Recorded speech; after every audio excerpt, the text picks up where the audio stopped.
Warga Suara Merdeka menyambut datangnya perayaan Hari Raya Waisak, suasana khusyuk dan penuh kedamaian sangat terasa di Vihara Bodhidharma Pekalongan.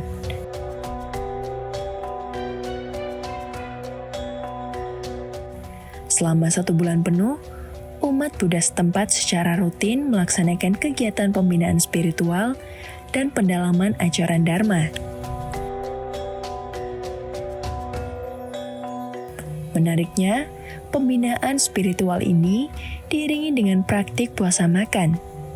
Umat melatih pengendalian diri dengan tidak mengonsumsi makanan padat sejak pukul 12 siang hingga terbit fajar, meski tetap diperbolehkan untuk minum.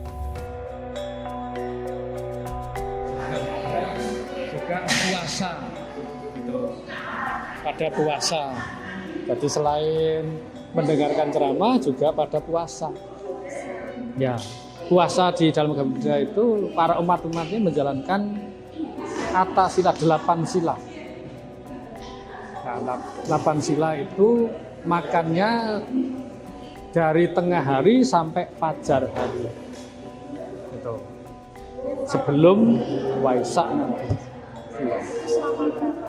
Ya, selama 1 bulan. 1 bulan. Paticca Samuppada. Nah, Paticca Samuppada itu artinya adalah kemunculannya bersebab bahwa sesuatu muncul itu ada sebabnya.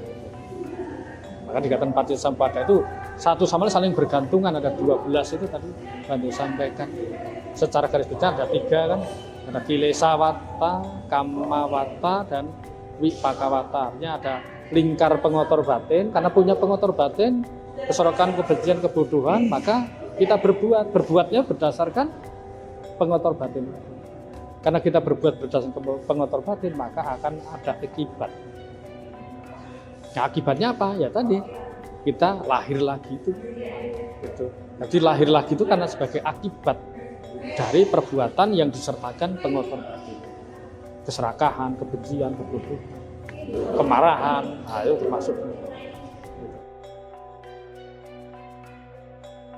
Ya, dari ajaran Sang Buddha ini ya kita dianjurkan untuk memiliki namanya kebijaksanaan. Artinya kebijaksanaan itu kan bisa memilah-milah mana yang bermanfaat, mana yang tidak, mana yang berguna, mana yang tidak. Nah, kalau tidak bisa memilah-milah seperti itu, kita mudah terjerumus. Karena arahnya kan jadi bebas.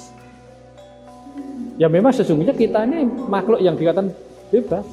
Tapi bebas ini kan dengan filter. Bukan bebas tanpa filter, kan begitu.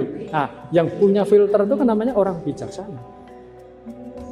Artinya bijaksana dalam agama Buddha namanya panya.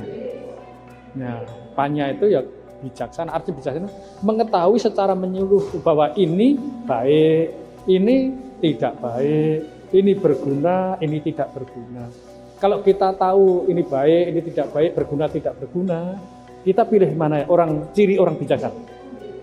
Nah itu dia, karena bisa memilah-milah satu sama lain, bisa dipilah-pilah dengan jelas, memahami secara jelas, maka diharapkan bisa memilih yang baik, yang berguna, yang bermanfaat. Kan begitu. Kami semua selalu berharap.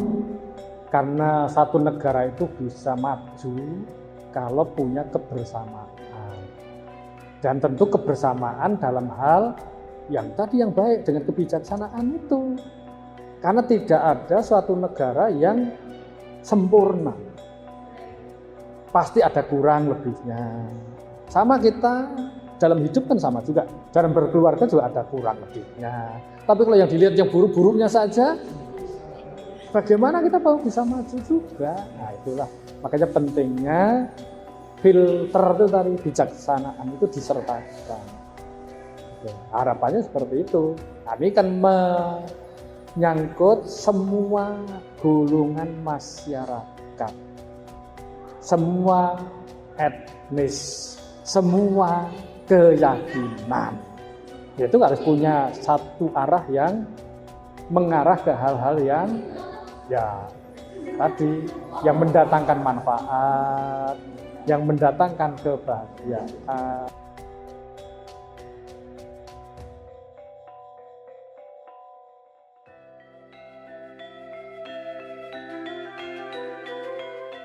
Tidak berhenti di situ, pada malam harinya, tepat pukul 19 hingga 21 malam, umat kembali berkumpul di vihara untuk melakukan meditasi dan pendalaman dharma secara bersama.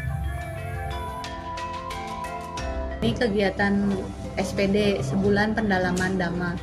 Jadi kalau kita setiap kali mau Waisak itu kita pasti ada acara sebulan khusus sebelumnya, ya istilahnya untuk menambah pengetahuan gitu tentang dhamma untuk menyambut Waisak. Tergantung ya, ini kayak Bante ini kan yang ini dia sebenarnya orang Temanggung, tapi kan sekarang dia tinggalnya banyaknya di Batam. Yang kemarin ada yang dari Rejosari, ya rata-rata sih dari wilayah Jawa Tengah ya kebanyakan. Cuma nanti ada yang satu nanti dari Serpong. Soalnya ya itu, maksudnya kadang kan kita kendalanya transportasi gitu. Jadi emang ya biasanya kebanyakan Bante-Bante yang dari di Jawa Tengah dulu gitu. Berarti tidak ada standar khusus mendatangkan berapa gitu, ada nggak selama 1 bulan itu? Enggak, biasanya emang karena kita kan emang udah ada hubungan sama biku-biku, jadi maksudnya kurang lebihnya ya sekitar berapa gitu. Karena kalau acara ini kan emang ada kerjasama juga sama, misalnya dari umatnya kan ditanyain apa istilahnya mau support transportasi siapa gitu, support bikunya siapa gitu. Berarti tetap ada koordinasi sama umatnya juga. Cuman ya? biasanya emang yang nyari pasti kita dari ketua wiharanya gitu. Itu terbentuk panitia atau bagaimana? Enggak, berarti. Jadi masing-masing udah tahu tugasnya. Jadi misalnya pokoknya ketua mandiri aja. Ketua wihara langsung ngomongin bikunya, terus nanti langsung lobby umatnya, maksudnya yang mau jadi sponsor siapa. Saya bagian ya itu puja altar gitu. Jadi udah otomatis ya udah menerima aja. Soalnya ini tuh istilahnya kalau kita di Buddhis itu ini seolah-olah kita kayak ladang untuk menanam kesempatan baik gitu. Terus emang sekarang juga kalau dilihat dari saya kan bukan orang sini ya, bukan orang Jawa gitu kan. Jadi saya pindah tuh di sini, makanya dari pertama kali ikut, kalau dulu biasanya ke rumah-rumah.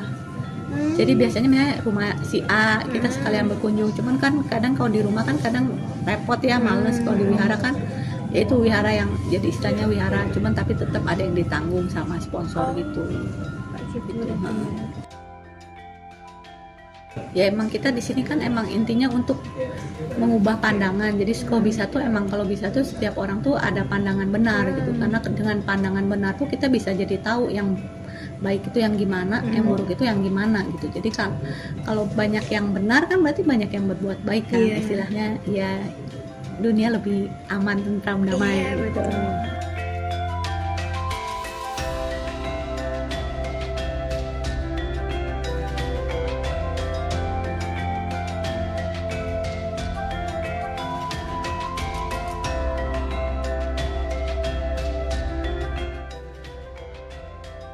Rangkaian ibadah ini bukan sekedar tradisi, melainkan sarana penting bagi umat untuk melatih pengendalian diri, meningkatkan ketenangan batin, serta meresapi makna ajaran Dharma secara lebih mendalam melalui praktik bersama.